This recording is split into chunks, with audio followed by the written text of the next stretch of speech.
Yevlax rayonunda güllələnmə hadisəsi baş verib. Məlumata görə hadisə rayonun Qoyunbinəsi kəndində torpaq sahəsində qeydə alınıb. Tanışlar arasında yaranan mübahisə sonda birinin digərini güllələməsi ilə nəticələnib. Güllələnən şəxs Yevlax rayon mərkəzi xəstəxanasına çatdırılıb. Məlumata görə hadisəni törətməkdə şübhəli bilinən şəxs Yevlax rayonunun keçmiş icra başçısı Qoca Səmədovun oğludur. Silahlı insitət zamanı xəsarət alan 46 yaşlı kişi xəstəxanaya yerləşdirilib. Ona ilkin tibbi yardım göstərilib. 16.01.2026-cı il tarixində saat 11:40 radələrində 1980-ci il təvəllüdlü şəxs Yevlax rayon mərkəzi xəstəxanasının təcili tibbi yardım şöbəsinə hospitalizasiya olunub.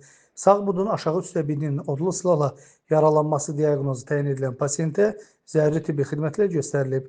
Hazırda müvafiq şöbədə müalicəsi davam etdirilir. Vəziyyəti stabildir. Faktla bağlı Yevlax rayon polis şöbəsində cinayət işi başlanılıb, araşdırma aparılır. Rahim İbrahimoğlu, Həcər Həsənova bugün informasiya proqramı üçün.